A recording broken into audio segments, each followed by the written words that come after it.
आप लगातार आप अनदेखी कर रहे हो, तो इसलिए बेरोजगार आक्रोशित, ये मेरा गुस्सा उपेंद्र यादव का नहीं है, ये तमाम बेरोजगारों का आपके प्रति गुस्सा है। जो एक संवैधानिक संस्था है, लोगों का विश्वास था, विश्वास उठता जा रहा है। समय पे आप परिणाम नहीं निकालते हो, परिणाम निकाल देते हो तो फिर उसमें कई कमियां छोड़ देते हो, बेरोजगार लटकते रहते हैं, रोते रहते हैं। तो इसमें आपको सुधार करना होगा, आपको सुधार करना होगा। इसलिए जो दुगना का परिणाम के आपने अच्छा किया था क्योंकि वेटिंग वाला, लेकिन अब अभ्यर्थी ये मांग कर रहे हैं कि एक गुने का परिणाम ही निकाले, तो आप उनकी मांग पे भी ध्यान दें। तो दीपक उत्पेदी जी, आपसे निवेदन है कि आपको पता है कि पुलिस भी आपके पास है, आपके पास संवैधानिक पद है, पावरफुल, लेकिन ज्यादा से ज्यादा क्या मुकदमा दर्ज वो जेल में डालेंगे, लेकिन जो कह रहे हैं ना वो करके रहेंगे, आपकी गाड़ी का घेराव कर देंगे। अभी समय है, परिणाम जारी करें, बेरोजगार पर हाथ प्रदान करें।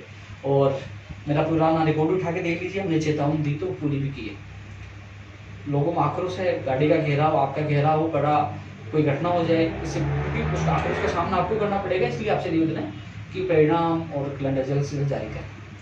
अब मैं चर्चा कर रहा हूँ दोस्तों, कल मेरी शिक्षा मंत्री जी से बात हुई थी, सेकेंड ग्रेड भर्ती 2018 के बारे में बात हुई थी, 2013 जो 583 उसके बारे में बात हुई थी, रीट के बारे में बात हुई थी, कंप्यूटर शिक्षा भर्ती संबंधी बात है। शिक्षा मंत्री जी ने कहा कि कोरोना की वजह से कई अधिकारियों से मीटिंग नहीं हो पा रही है। हमने रीट की मीटिंग की, उसमें अभी तक पंचायत राज विभाग में भी कुछ नियमों में संशोधन होगा। मैं किसी भी हालत में नहीं चाहता हूँ कि इतनी बड़ी भर्ती निकाले कोर्ट में अटके। हम नियमों में संशोधन करवा रहे हैं, पारदर्शिता के साथ भर्ती पूरी कर रहे हैं। मैं जल्दी मीटिंग लूंगा। और उन्होंने ये भी कहा कि साहब लोग परेशान हो रहे हैं भर्तियों को लेकर, सेकंड ग्रेड का परिणाम हो चाहे रीट के लिए हो। क्योंकि दोस्तों आप लोगों को मैंने कहा था कि 19 तारीख के बाद शिक्षा मंत्री जी ने टाइम दिया है, मैंने उनसे टाइम भी मांगा था, उन्होंने मुझे टाइम भी दिया था कि 19 तारीख के बाद मिलेंगे। तो कल मैंने फोन पे बात की तो उन्होंने कहा कि देखो कोरोना काल चल रहा है, लगातार अधिकारी भी नहीं आ पा रहे, लेकिन कोशिश कर रहे हैं। तो वो मुझे शायद टाइम देने में 1-2 दिन लग सकता है, लेकिन फोन पे मेरी जो बात हुई, जो मैंने ट्वीट के माध्यम से आप लोगों को बताया था, उन्होंने ये कहा कि पारदर्शिता के साथ रीट 2020 का आयोजन करेंगे और इसमें माननीय मुख्यमंत्री जी से भी सामने वो रखेंगे। और जो पंचायत राज रूल्स में जो चेंज हो रहे हैं, क्योंकि यदि 2 एग्जाम होती तो चेंज होगा। और भी कई चीजें हैं रीट के बारे में, तो आपको विस्तार से आप लोगों को मैंने पहले बता दिया था कि, और सबसे पहले मैंने आप लोगों को बताया था 2 सितंबर में नहीं होगी। पैटर्न के बारे में मैंने 24 दिसंबर को बता दिया था, बाद में लोग कॉपी करने वाले आए थे। और हम तो धरातल पे काम करते हैं। जल्दी मैं शिक्षा मंत्री से मिलूंगा तो आपकी बात भी रखूंगा। सेकंड ग्रेड वाले अभ्यर्थी लगातार दुखी है, परेशान है। लेकिन दोस्तों एक चीज बताऊं, आप लगातार मुझे कमेंट करते हैं, कई भर्ती लोगों को कमेंट आ रहे हैं। कई लोग कहते हैं कि यार आप भी सरकार जैसे झूठ बोलने लगे, आप भी हमें गोली दे रहे हो, आश्वासन दे रहे हो, ये दे रहे हो। लेकिन आप अपने अंतरात्मा पे हाथ रखिए, पूछिए कि आपकी आवाज उपेंद्र यादव के अलावा कौन उठाता है। 200 एमएलए आप लोगों ने बना दिया, कोई कहता है कि किराया माफ हो, कोई कहता है कि कोचिंग की फीस वापस हो, कोई कोरोना में घूम रहा है क्या, घर घर जाके हाथ जोड़ रहा है क्या, कोई भर्तियों के लिए। मैं सीएमओ जाके आऊँ 15 तारीख को, पहले भी जाके आऊँ सीएमओ 15 तारीख को जाके मैं हर बात रख के आऊँ, हर भर्ती की। उससे पहले 11 अप्रैल को मैंने लेटर लिख के दिया, खुद मेहनत करके सारे आंकड़े बनाकर, चाहे नई भर्ती की मांग हो, चाहे पुरानी भर्ती पूरी होने की मांग हो, हर चीज कौन उठा रहा है मेरे अलावा। सोचिए आप सवाल उठाने से पहले आप सोचिए कि आपके लिए कौन जेल जाता है, कौन अनशन करता है, कौन लाठियां खाता है, कौन भागता है। उपेंद्र यादव के अलावा कोई भी आपके हितैषी नहीं है। किसी को वोट से मतलब है, किसी को नोट से मतलब है, और किसी को भाषणबाजी से मतलब है, किसी को लेटर पेड पे लिखकर सस्ती लोकप्रियता से मतलब है।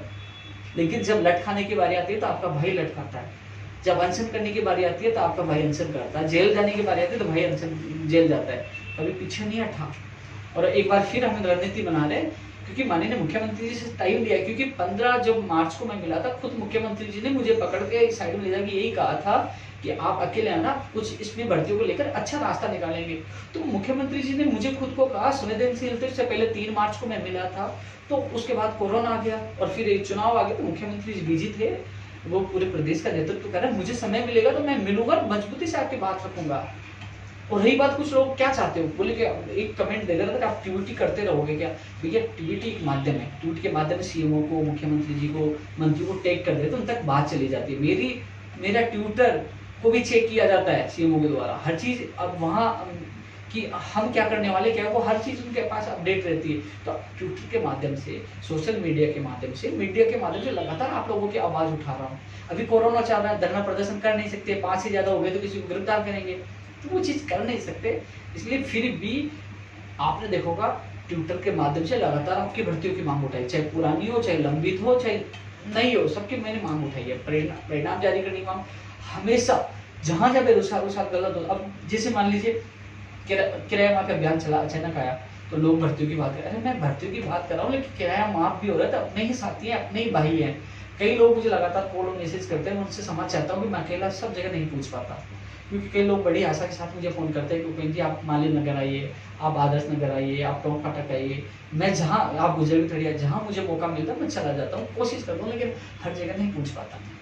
मैं कोई वो एमएलए नहीं हूँ कि जो मुझे 1-1.5 लाख रुपये सैलरी मिलती है कि गाड़ी का पेट्रोल खर्च करके मैं सब जगह पहुँच जाऊँ। कोशिश करता हूँ जहाँ मुझे समय लगेगा, मैं कोशिश करता हूँ ज़्यादा से ज़्यादा लोगों तक पहुँचने की। मैं पूरी मदद कर रहा हूँ, पूरी मदद कर रहा हूँ।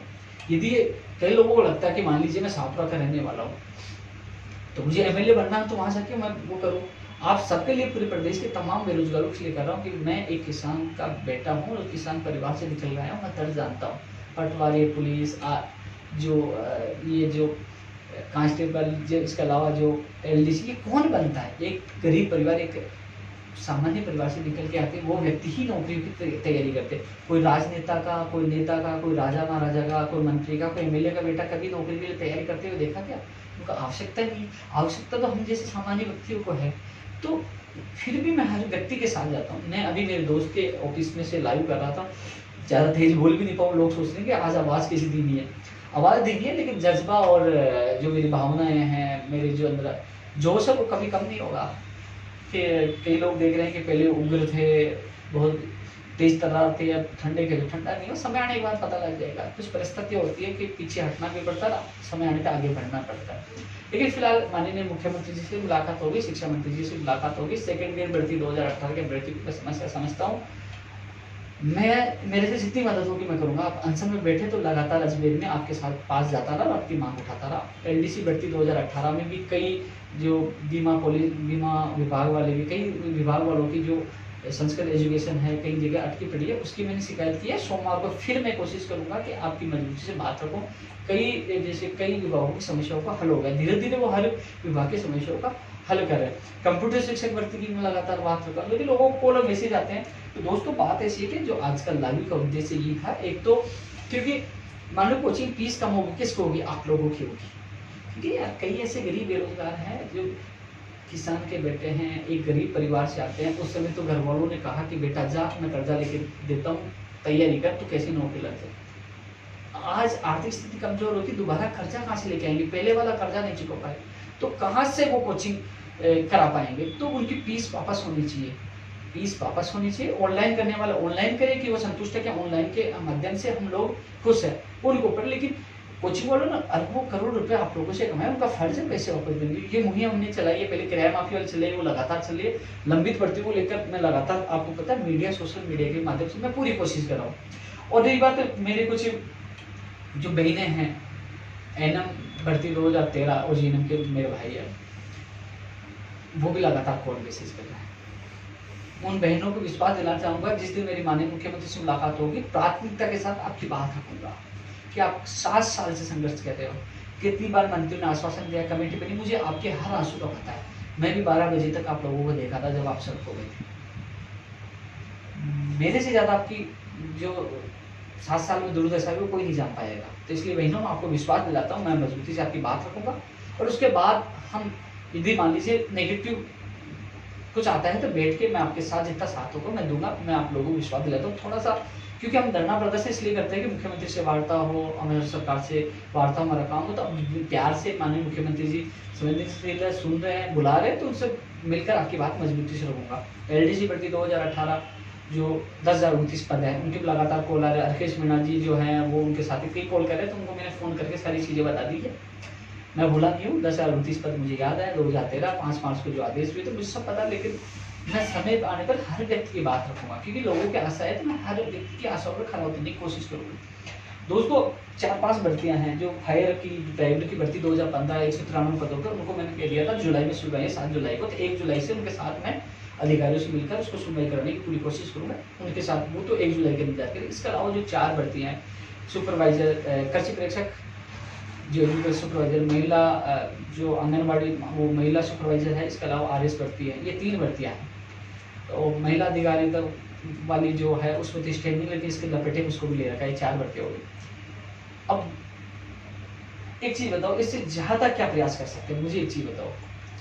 भाग दौड़ करके एडवोकेट जनरल साहब को करवा दिया, सुनवाई के लिए प्रार्थना पत्र लगवा दिया, ऑफलाइन सुनवाई हो नहीं रही थी। ऑफलाइन में तो एडवोकेट जनरल या एडवोकेट जाके निवेदन कर लेते, साहब आप इसमें जल्द से जल्द सुनवाई करिए। उसमें रजिस्ट्रार साहब बैठते, एडवोकेट साहब जाके आए थे, एप्लीकेशन लगाई, तो आपने देखा होगा कि वो साइट पे भी आ गई थी, प्रयास पूरा किया गया था। लेकिन आप लोगों के देर है, लेकिन थोड़ा सा आपके लिए फायदा यह है कि जब भी आपकी सुनवाई होगी तो एडवोकेट जनरल साहब आपकी पैरवी में उतरेंगे, और जिससे RS भर्ती 2018 भी स्टेप उठेगा। STF का प्रकरण प्रयोगशाला सही भर्ती भी है इसमें, और 3 जो और मैंने भर्तियां बताई, एग्रीकल्चर सुपरवाइजर, महिला सुपरवाइजर, सब में मैं विश्वास दिलाना चाहता हूँ, मैंने आपको भूला नहीं। मैं इसलिए कि कोर्ट बंद हो गया, अब जो बेंच बनी है, बेंचों में सुनवाई नहीं होगी। ये अति आवश्यक जो क्रिमिनल जैसे कई केसों की सुनवाई करें, ये सर्विस मैटर में नहीं पड़ रहे, इनमें नहीं होगी। अब तो जब 29 जून से आपके कोर्ट खुलेंगे, उसके बाद मैं जल्द से जल्द सुनवाई करवाकर आपके स्टेट बनने की पूरी कोशिश करूंगा, आप लोगों से वादा करता हूँ। उससे पहले कुछ नहीं होगा, इसलिए मैं कई बार वीडियो में या ट्वीट पे इसलिए नहीं डाल रहा कि अभी हमें इंतजार तो करना ही पड़ेगा कोर्ट खुलने का, क्योंकि अब ग्रीष्मकालीन जो अवकाश आ गया, इसलिए आप थोड़ा सा विश्वास रखें। हमने प्रयास किया, एडवोकेट जनरल साहब आप लोगों के लिए किया गया, एप्लीकेशन लगे, दुर्भाग्य था कि सुनवाई नहीं हो पाई, तारीख नहीं मिल पाई, लेकिन अब विश्वास दिलाता हूँ कि जब भी सुनवाई होगी, जब आपको जल्द से जल्द राहत दिलाने के लिए मैं पूरा प्रयास करूंगा। इसके अलावा दोस्तों, अभी मैं एक बार कुछ सवाल और देख लेता हूँ कि लोगों के सवाल और जवाब आ रहे होंगे, क्योंकि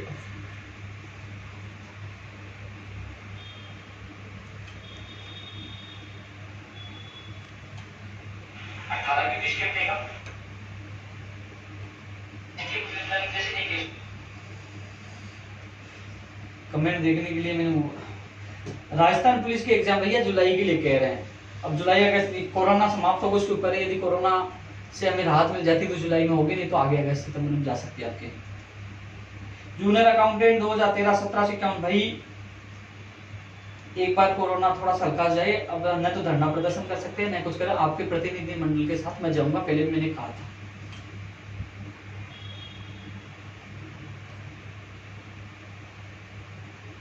MR उंगलिया जी, आपने कहा कि भैया मेरे फोन में 2 सिम है, मैं दूसरे फोन पे बात करता रहता हूँ तो दूसरा नंबर नहीं लगता, 3 नंबर है, एक फोन पे मैं बिजी हो गया तो दूसरा फोन नहीं उठा पाया, तो लोग कहते हैं कि हमारा फोन नहीं उठा पाता। मजबूरी समझिए, अकेला इंसान हर भर्ती के लिए, अनेक भर्तियां हैं, अनेक समस्याएं हैं, 2 से MLA नहीं आते हैं, वो लंबी लंबी बातें कर सकते हैं, लेटर लिख सकते हैं, लेकिन आपके लिए नहीं भागते हैं। मैं कई बार फोन नहीं उठा पाऊँ तो नाराज होने की आवश्यकता नहीं है। मैं लाइव क्यों आ रहा हूँ, मैं वीडियो क्यों डाल रहा हूँ, केवल आपकी समस्याओं के लिए मैं लाइव आ रहा हूँ, आपकी समस्याओं को सुनने के लिए, उनका निराकरण करवाने के लिए, मदद करने के लिए मैं लाइव आ रहा हूँ, इसलिए थोड़ा नाराज ना हो।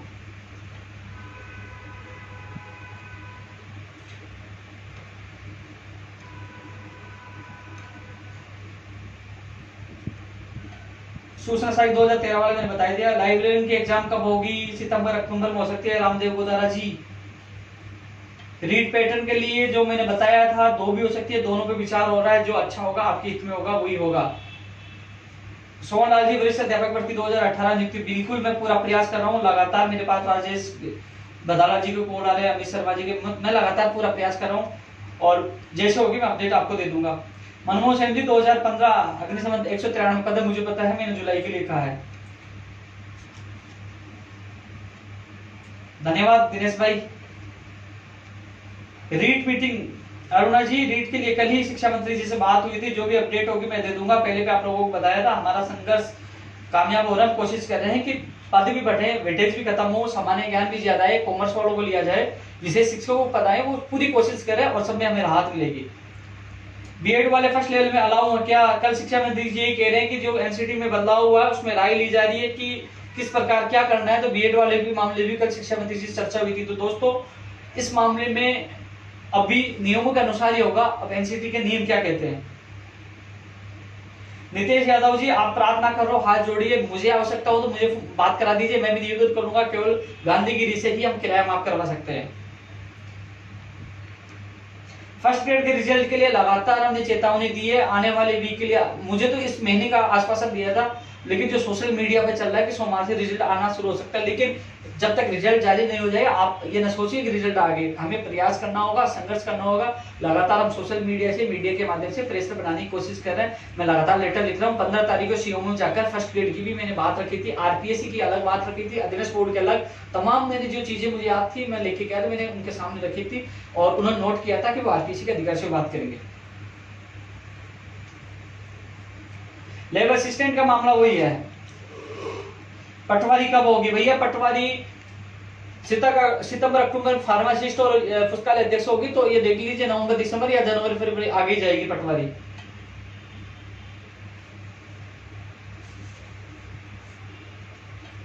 बिल्कुल कैलेंडर जारी होना चाहिए। कनिष्ठ अनुदेशक का अंतिम परिणाम इस महीने में आ जाएगा भैया, आने वाले वीक में आ जाए, इंतजार करिए, आने वाले वीक में आ जाए कनिष्ठ अनुदेशक का परिणाम, इंतजार करिए। 587 के लिए सुरेंद्र भाई पूरी कोशिश है, आपकी फाइल दोबारा चल चुकी है, बस सीएम साहब से मिलने का इंतजार है।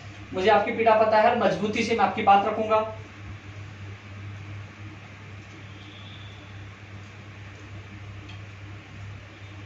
भाई जूनियर अकाउंटेंट 2013 के लिए कह रहा हूं ना, मैं आपके साथ हूं, आपकी बात रखूंगा, लेकिन एक बार कोरोना सही हो जाए, आपका प्रतिनिधि मंडल आए, मैं आपके साथ सीएम सचिव साहब से वार्ता आपकी खुद की कराऊंगा, मैं आपके सामने बात रखूंगा। एसटीएफ वाला मामला पता भैया, एनटीटी का भैया इसी महीने में आएगा, अभी डेटा अध्ययन बोर्ड नहीं पूछा। रामजी लाल जी मुकदमे वापस हो जाएंगे, नो टेंशन रहो आप। नरसिंह वर्ती जो लेखराज जोराल जी, मुझे पता है, दिल से मैं आपके साथ हूं, मुझे आपकी पीड़ा पता है, भी मैंने बहनों का दर्द कई सालों से देखा, उनके आंसू देखे हैं, मैं साथ हूं। सामान्य प्रशासन की एलडीसी का अटक गई क्या? चलो ठीक है, इसको मैं नोट कर लेता हूं। रोडवेज की मोटर वाहन उपनिरीक्षक वाली भैया आरपीएससी के लिए कहा जा रहा है कि आरपीएससी करवाएगी, भी कार्य विभाग में फाइल पड़ी है। और फिर किसी व्यक्ति का फोन आया था, वो कह रहे कार्य विभाग से तो वो परिवहन विभाग चली गई। एक बार मैं प्रताप सिंह जी से खाचरवाल जी से इस संबंध में बात करूंगा, जिसे इसकी वैकेंसी जल्द से जल्द आए। कंडक्टर के मैंने लिखा है यार, पहले मैंने एक लेटर लिखा है नई भर्तियों के लिए तमाम विभागों, चाहे बिजली विभाग हो, कि बिजली विभाग के जो आईटीआई की व्यक्ति है वो आईटीआई योग्यता में भर्तियों की मांग करें, मैं उनके साथ हूँ। बिजली विभाग में भर्तियां हैं, चाहे कंडक्टर की भर्ती हो, सबकी भर्तियों की हम लगातार मांग करें। मैंने लेटर लिखा था, क्योंकि आप लोग देख नहीं पाते। आप मेरा Twitter account Upendra Yadav official पे सीधा जुड़िए, वहां देखिए, मैं ट्विटर के माध्यम से माननीय मुख्यमंत्री जी को, संबंधित मंत्री को टैग करके उन तक बात पहुंचा रहा हूँ, क्योंकि कोरोना काल में हमारे पास एक सोशल मीडिया के माध्यम से आवाज उठा सकते हैं, लगातार आपकी आवाज उठा रहे हैं। तो कई लोग देख नहीं पाते, ना फेसबुक पे देख पाते, न ट्विटर पे देख पाते, बाद में कहते हैं कि हमारी आवाज नहीं उठाई। भैया मैं लगातार हर व्यक्ति की आवाज उठा रहा हूँ, आप सीधा जुड़िए, चेक करिए। आइए का बैकलॉग यार, ये आइए का बैकलॉग बाकी है क्या? भी अंकुश जैन जी इस वीक का इंतजार करो, मैं कल बात करता हूँ, कल तो नहीं, संडे मंडे को बात कर, कल ही बात करके बताता हूँ आपको इसके एग्रीकल्चर सुपरवाइजर वाले। वोमन सुपरवाइजर भी वही एसटीएफ मामला है। वन रेंजर वाला भैया, पहले आपके फोरम नहीं आई थी, आवेदन प्रक्रिया शुरू नहीं हुई थी, फिर हम पूछे, लगातार मेहनत की, उसके बाद आवेदन प्रक्रिया शुरू हुई, अब परीक्षा बाकी रहेगी। तमाम ये स्थिति हो गई कि परीक्षा के लिए, यानी कि विज्ञप्ति जारी करवाने के लिए, भर्ती निकलवाने के लिए संघर्ष करो, और भर्ती आ गई तो परीक्षा के लिए संघर्ष करो, और परीक्षा आ गई ना तो रिजल्ट के लिए, रिजल्ट आ गया तो दस्तावेज सत्यापन के, दस्तावेज सत्यापन हो गए तो ज्वाइनिंग के लिए हर पल हर जगह में संघर्ष करना पड़ता है। क्या करें, सिस्टम ही ऐसा है। लेकिन सिस्टम से लड़ेंगे और जीतेंगे, हम सबको मिलकर इस सिस्टम से लड़ाई लड़नी होगी। एक मजबूती से हम रणनीति बना रहे हैं, क्योंकि ऐसा नहीं है कि हम चुप बैठे, नहीं, रणनीति भी बना रहे हैं, बड़ा धमाका भी होगा।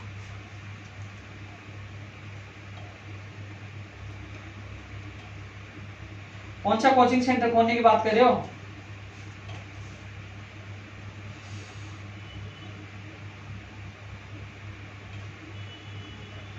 ये चीन वाले नहीं सुधरेंगे। ये देखो मेरे भी बीच में मोबाइल में डाले, सुधर जाओ चीन वालों, ये तुम्हारे जूते पड़ेंगे। मेरे उन्हें शहीदों को भी नमन करना चाहूंगा जो हमारे देश की रक्षा के लिए शहीद हुए हैं, और साथ में माननीय प्रधानमंत्री जी से कहना चाहूंगा कि मेरी आवश्यकता पड़े तो मैं फ्री सेवा, देश की सेवा के लिए मैं आने के लिए तैयार हूँ। मुझे बॉर्डर पर कहीं भी भेज दीजिए, जान भी देने के लिए तैयार हूँ, क्योंकि हम देश के साथ हैं, हमारे लिए देश पहले है। ये चाइनीज नहीं सुधरेंगे। और दोस्तों एक चीज और कहना चाह रहा था, एक छोटा सा मेरा सभी युवा साथियों से निवेदन है कि लोग कह रहे हैं कि चीनी सामान का बहिष्कार करो, कई लोग टीवी मोबाइल फोड़ रहे हैं, लेकिन जिस चीज के लिए हमने पैसे खर्च कर दिए, मान लीजिए मोबाइल है 10,000 रुपए का, मैंने फोड़ दिया तो 10,000 रुपए मेरे पास कहां से आएंगे? खुद को नुकसान मत पूछो, भविष्य में कोई भी सामान नहीं खरीदे।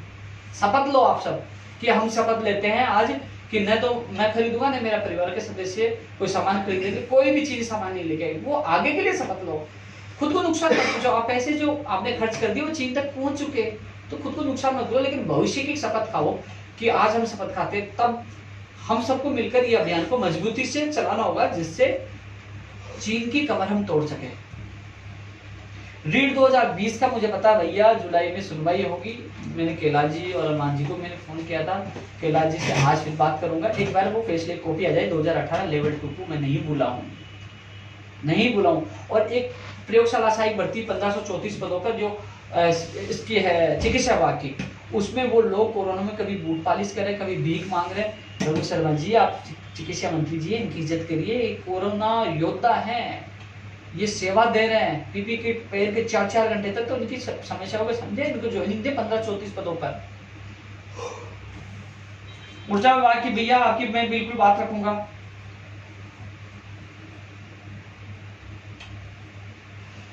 चलो काफी लंबा हो गया लाइव, लेकिन उद्देश्य यही था कोचिंगों को लेकर कि कोचिंगों की फीस वापस बेरोजगार को लौटाई जाए। जो बेरोजगार वापस नहीं आ पाए, जो आ जाए उन्हीं फीस में वापस कोचिंग करवाई जाए। वो अभियान हमारा अब चालू होगा जैसे कोरोना समाप्त। एक चीज और मैं कह रहा था साथियों, एक मैंने आज एक लेटर लिखा था कि माननीय मुख्यमंत्री जी जल्द से जल्द कोचिंगों को खोलने के लिए फैसला करें। कुछ लोगों को लेटर की लैंग्वेज या फिर मुझे नहीं लगता कि वो कुछ जानबूझकर ज्ञानी बनने की कोशिश कर रहे हैं। मैंने ये नहीं कहा कि कल कोचिंग खोल दो। वो कह रहे हैं कि उपेंद्र यादव जी बोले बच्चों को मरवाना चाहते हैं कोरोना में। मैं ये कह रहा हूँ कि चाहे सितंबर में खुले, चाहे अक्टूबर में खुले, चाहे जुलाई में खुले, चाहे दिसंबर में खुले, जिससे बेरोजगार अपने आप को ये कह सके हाँ कि हमारी कोचिंग शुरू होगी। कई लोग चिंतित हैं कि यार हमारी कोचिंग शुरू होगी कि नहीं होगी, हमारी फीस का क्या होगा, हम लोग कोचिंग कर पाएंगे नहीं कर पाएंगे। तो जिससे क्या है कि एक बार वो लोग अपना लक्ष्य बना लेंगे, अपना टारगेट बना लेंगे, जिससे वो उनको पता चले कि कोचिंग कब होगी। मैं ये नहीं कह रहा कल से खोलो। और अब धीरे धीरे स्थितियां सुधर रही हैं। 77% से ज्यादा रिकवर रेट जो सही होने की रेट राजस्थान की है, धीरे धीरे बढ़ रही है। धीरे धीरे स्थितियां सामान्य होगी, सुरक्षा भी है। अब लोग जा भी रहे हैं, घूम भी रहे हैं, जयपुर सब जा रहे हैं। यार मैं भी लगातार घर घर जा रहा हूँ, मैं तो अभी कोरोना पॉजिटिव नहीं हुआ ना। घर से निकलना होगा, सुरक्षा रखनी होगी। और ये नहीं करा कल ही कोचिंग खुले, लेकिन कोचिंग खुलना आवश्यक है। राजस्थान पुलिस की जब एग्जाम करवा सकते हैं, जुलाई के लिए कह रहे हैं कि जुलाई में होगी, 15-16 लाख से ज्यादा लोग हैं, तो कई लोग फीस दे देते, वो कोचिंग के लिए तरस देते। तो इसलिए यही है कि सामान्य स्थिति जैसे हो, सुरक्षा के साथ जल्द से जल्द कोचिंग खोली जाए, या जब भी खोली जाए उसके निर्देश दिए जाए कि आदेश दिए जाए कि इस महीने में कोचिंग खुलेंगी। जो लोग जो इंतजार कर रहे हैं कि हमारी कोचिंग कब खुलेंगी, तो उनको राहत मिल सके, इसलिए मैंने लेटर लिखा है। लेकिन ये ना सोचे कि लोग मर जाएंगे। अरे मुझे तो मेरे प्रदेश के युवा साथियों से प्यार है ही नहीं, आपको ही है। तो ऐसे फालतू जो कमेंट करते हैं अच्छा नहीं लगता यार। आप सोचिए, घर से आप तो निकल लिए, मैं तो कोरोना में घर घर घूम रहा हूँ, आवाज उठा रहा हूँ, कोई तो आपका एमएलए एमपी कोई तो नहीं आ रहा। लेकिन एहसास तब होगा ना जब हम सब कुछ छोड़ देंगे, हमने अध्यक्ष छोड़ा, संयोजक से प्रवक्ता है वो भी छोड़ देंगे, जब पता होगा ना कोई आवाज उठाने वाला नहीं है। दूसरा आ गया, वो कहेगा भैया मुझे ज्ञापन के पैसे दीजिए, मुझे प्रेस कॉन्फ्रेंस के पैसे दीजिए, मुझे पेटीएम करिए। जब आप लोगों को लूटेंगे, जब आप लोगों से डीजल के पैसे मांगेंगे, जब आप लोगों की बात उठाने के पैसे मांगे, तब एहसास होगा कि बेरोजगार महासंघ का कोई लीडर था, कोई अपने आवाज जो बिना पैसे लिए अपनी आवाज उठाता। तब अभी समझ नहीं आएगा। अभी तो ये कह दो कि हमारी आवाज नहीं उठा रहा, उसकी आवाज, अरे अकेला इंसान हो यार, हर व्यक्ति की आवाज उठाने की कोशिश करता हूँ। हर लाइव में मैं बात आपको राहत देने के लिए कि आप संतुष्टि आपको मिले, आपकी टेंशन कम हो, आप डिप्रेशन में नहीं आए, क्या स्थिति है, क्या करने वाले, हर लाइव क्यों आता हूँ। लोग नेता लोग तो इसलिए आते हैं फेमस होने के लिए, हाँ मुझे फेमस नहीं होना है, केवल यही है कि आप लोगों को संतुष्टि मिले। 2 लाख से ज्यादा लोगों को ज्वाइनिंग मिली, उनके माता पिता, उनके परिवार का मुझे आशीर्वाद मिल रहा है, मैं खुश हूँ। लेकिन इसलिए कि लोगों को राहत मिले, इसलिए मैं आपके बीच में लाइव आता हूँ। मैं जो कई बार लाइव या वीडियो डालता हूँ, ऐसा होता है यार कौन वीडियो डालेगा, मैं तो दुखी हो जाता हूँ। लेकिन नहीं, मैंने कहा यार बेरोजगार दुखी है, उनकी पीड़ाओं को देख के मैं वीडियो डालता हूँ। तो दोस्तों जल्द ही मैं एक और लाइव या वीडियो के साथ लौटूंगा। आप लोग इस जो भी अभियान हम चलाए उसमें बढ़ चढ़ कर हिस्सा लें और हमें अभियान को सफल बनाएं। जय हिंद, जय भारत।